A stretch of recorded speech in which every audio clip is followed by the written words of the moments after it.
सभी का स्वागत है और अब लेते हैं खबर विशेष की ये खबर। हम बात कर रहे हैं, आज खुशी का पल है, खुशी के दिन है। थोड़ी ही देर पहले अभी खुशियां छाई हैं चंडीगढ़ शहर में, क्योंकि कांग्रेस पार्टी की ओर से टिकट का अनाउंसमेंट हुआ है, जिसमें लगता है कि कहीं ना खेला होबे हो गया है और पवन कुमार बंसल की जो टिकट है वो कट गई है। लेकिन वो कट करके टिकट मिली है मनीष तिवारी को, और मनीष तिवारी के काफ़ी करीबी हरमेल केसरी जो कांग्रेस के वरिष्ठ नेता हैं, पहले भी कई पोस्ट इन्होंने होल्ड किया हुआ है, कई पोस्ट पर पद पर रह चुके हैं और पिछले काफ़ी समय से ये लगे हुए थे कि किसी तरह से मनीष तिवारी को चंडीगढ़ से टिकट मिल जाए। क्या महसूस कर रहे हैं आप? आज चंडीगढ़ के सभी लोगों के लिए और चंडीगढ़ के कांग्रेस जन के लिए बहुत ही एक खुशी का माहौल है कि एक नौजवान पढ़ा लिखा और चंडीगढ़ में रहने वाला एक उम्मीदवार अखिल भारतीय कांग्रेस कमेटी ने हम सब के बीच में भेजा है, जिसकी अनाउंसमेंट अभी जैसा आपने बताया कि कुछ समय पहले हुई है। और मुझे लगता है कि अब सभी चंडीगढ़ में गठबंधन के लोग, आम आदमी पार्टी और हमारे कांग्रेस के सभी साथी मिलकर यह सीट इंडिया गठबंधन, इंडिया ब्लॉक की झोली में डालेंगे और जितनी भी समाधान समस्याएं चंडीगढ़ के लोगों को पिछले 10 साल से भाजपा के कार्यकाल के समय से लगातार देखनी पड़ रही हैं, आज अब उन समस्याओं का निजात करने के लिए हमारे बीच में मनीष तिवारी जी आ चुके हैं। उसका जिताने का काम उनका हम सब लोगों को, चंडीगढ़ के लोगों को मिलकर करना है। जिस तरह से मनीष तिवारी जी के बारे में आपने कहा कि स्थानीय हैं, लेकिन कभी स्थानीय नहीं लगे मनीष तिवारी चंडीगढ़ शहर के लिए। देखिए, जब एक 18 साल के नौजवान लड़के की आंखों के सामने सेक्टर 24 के घर में उनके पिताजी की हत्या कर दी जाए, तो आप मुझे नहीं मालूम किस तरह से कह सकते हैं कि वो स्थानीय नहीं है।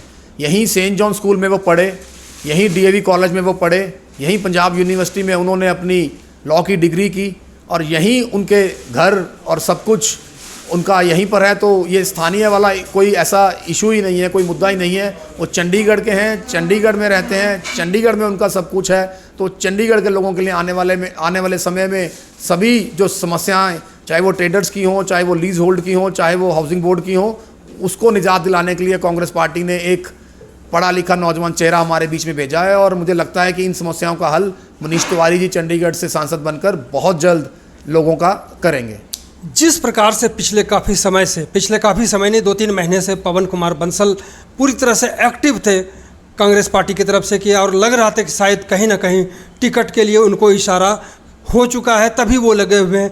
आखिरकार ऐसा क्या खेल हो गया जो कि मनीष तिवारी को टिकट मिल गई और आप लोगों में देख रहा हूँ कि खुशी और गदगद हैं आप लोग? देखिए, खुशी का माहौल ऐसे है कि जो टिकट है वो, अब मैं आपको उदाहरण देता हूं, अंबाला में 40 लोगों ने, अंबाला लोकसभा सीट के लिए 40 लोगों ने लोकसभा उम्मीदवारी के लिए टिकट अप्लाई किया है। तो चंडीगढ़ में भी बहुत से लोगों ने टिकट के लिए अप्लाई किया था।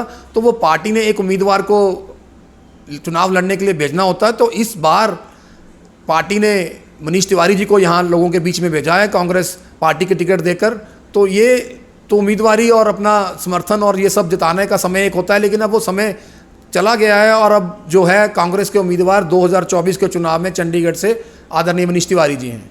जिस प्रकार से आप, अभी मैं देख रहा हूँ कि काफ़ी गदगद है, काफ़ी फ़ोन आ रहे हैं आपके ऊपर, ऐसा लग रहा है कि मनीष तिवारी आप हैं और आप भी एक कैंडिडेट थे, एक आवेदन करने वाले थे कि भाई हमें भी टिकट चाहिए। तो आखिरकार आप में वो गम क्यों नहीं कि जो टिकट नहीं दी गई आपको?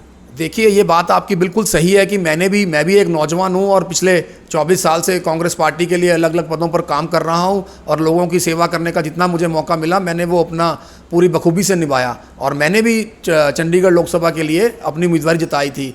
लेकिन जब मुझे समझ में ये आया, मेरे सामने ये आया कि इस लोकसभा के लिए मनीष तिवारी जी ने वो भी यहाँ से चुनाव लड़ना चाहते हैं, तो मैंने अपना नाम पीछे लेकर मनीष तिवारी जी के नाम का समर्थन किया, ताकि और आज मैं इस बात को ये आपके कैमरे पे कहने पे मुझे कोई हिचक नहीं है कि मनीष तिवारी जी अगर चंडीगढ़ में आते हैं तो वे एक बेहतर उम्मीदवार हैं और वो चंडीगढ़ में जो लोग समस्याएं फेस कर रहे हैं उनका निजात दिलाने की हिम्मत, सोच एक अधिवक्ता होने के नाते उनके पास है।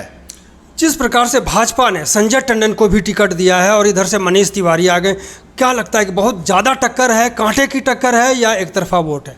देखिए, मैं तो यही कहूँगा, हमारा एक तरफा वोट है और एक तरफा हम ये चुनाव जीतेंगे। आप देख लेना, आपके सामने किस प्रकार भाजपा को पटकनी देने के लिए कांग्रेस के सभी कार्यकर्ता बिल्कुल तैयार बैठे हैं। और 4 जून को आपके सामने जब नतीजा होगा तो चंडीगढ़ से मनीष तिवारी जी चंडीगढ़ के सांसद होंगे। क्या कांग्रेस के अंदर भीतरघात भी होने की संभावना अब है? देखिए, भीतरघात कांग्रेस में कभी नहीं है, क्योंकि सभी आने वाले समय में सभी जो कांग्रेस के लोग हैं सभी मिलकर एक आदमी, वो मनीष तिवारी जी हैं, उनके लिए काम करेंगे। हाँ, ये बात सही है कि उम्मीदवारी के समय तक जब एक किसी को टिकट रह जाता है किसी का, तो एक समय के लिए, कुछ पल के लिए कुछ मायूसी जरूर आती है, लेकिन कांग्रेस का कार्यकर्ता बिल्कुल कट्टर कांग्रेस कार्यकर्ता होता है और वो दोबारा से अपने आप को उठाकर कांग्रेस पार्टी की जीत के लिए चंडीगढ़ में काम करेगा। कुल मिला के खुश हैं, गदगद हैं। बिल्कुल खुशी है कि हमारे बीच में एक ऐसे उम्मीदवार आए हैं जो चंडीगढ़ को उनकी समस्याओं का निजात दिलाने के लिए बखूबी समझते हैं, बखूबी जानते हैं। और मैं पुनः आपके चैनल से चंडीगढ़ वासियों को, चंडीगढ़ के सभी लोगों को, अधिवक्ताओं को, RWAs को, ट्रेडर एसोसिएशन को, सभी को कहता हूं कि आपकी समस्याओं का जो समाधान नहीं हुआ है, अगर आप उन समस्याओं का समाधान चाहते हैं तो 1 जून को आप कांग्रेस के उम्मीदवार मनीष तिवारी जी के हक में मतदान करें और अपनी समस्याओं से निजात पाएं। समस्याओं से निजात पाएं। कुल मिलाकर के चंडीगढ़ शहर ने जो सोचा था इस बार वही हुआ है, क्योंकि शहर को चाहिए था काम करने वाला, तो काम करने वाला उम्मीदवार दोनों ही पार्टियों ने उतारा है।